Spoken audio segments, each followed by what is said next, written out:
Hi అండి, అందరూ ఎలా ఉన్నారు? ఈరోజు నేను పచ్చి చింత చిగురుతో ఫ్రై చేస్తున్నానండి. దీనికి కావాల్సింది పచ్చి చింత చిగురు శుభ్రంగా వాష్ చేసి పెట్టుకున్నానండి.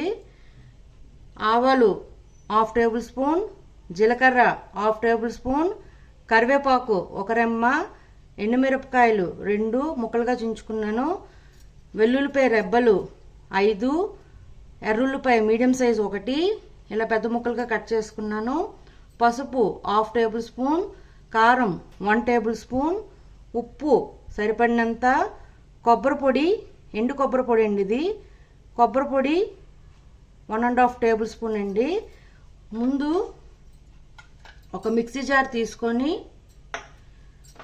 దానిలో మనం కడిగి పెట్టి ఉంచుకున్న ఇది చింత చిగురుని దీంట్లో వేసేస్తున్నానండి.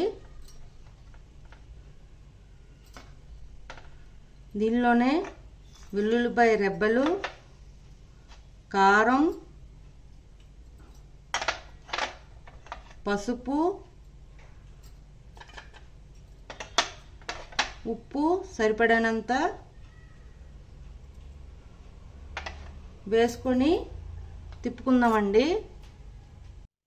ఇలా గ్రైండ్ చేసుకున్న దానిలోనే ఎర్ర ఉల్లిపాయ కూడా వేసేస్తున్నానండి. కచ్చా పచ్చాగా దంచుకోవాలి ఇది.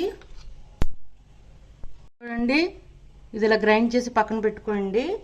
ఇప్పుడు ఒక పాన్ తీసుకొని ఆ పాన్లో తాలింపు వేసుకుందామండి. పొయ్యి మీద కడాయి పెట్టుకున్నానండి, దాంట్లో ఆయిల్ వేసుకున్నాను. దానిలోనే ఆవాలు, జీలకర్ర, ఎండుమిరపకాయలు, కరివేపాకు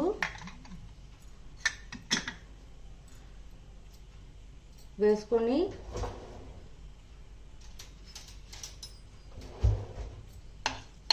ఇవి వేగాక మనం గ్రైండ్ చేసి పెట్టుకున్న పచ్చడిని వేసిద్దామండి. తాలింపు వేగింది కదండి, ఇప్పుడు దీంట్లో మనం గ్రైండ్ చేసుకున్న ఈ చింత చిగురు పచ్చడిని వేసేస్తున్నానండి. వాటర్ ఏమి యాడ్ చేయకుండా కొంచెం సేపు ఒక 5 to 10 minutes ఫ్రై చేసుకోవాలండి.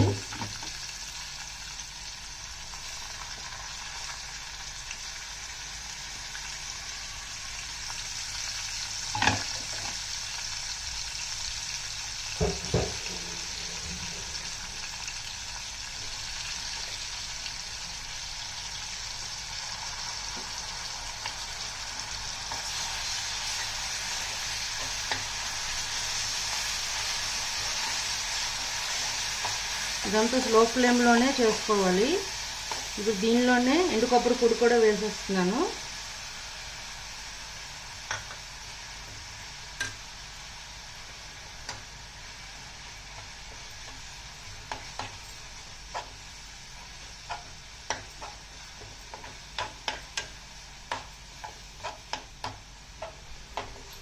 ఇలా కలుపుకున్న తర్వాత ఒక 5 minutes ఇలా ఉంచుకుందామండి. ఇది ఫ్రై అయిందండి. ఇప్పుడు దీన్ని సర్వింగ్ బౌల్లో తీసుకుందాం, గ్యాస్ ఆఫ్ చేసుకొని. చింత చిగురు ఫ్రై రెడీ అండి. మీకు నచ్చినట్లయితే like, share and subscribe it. Bye.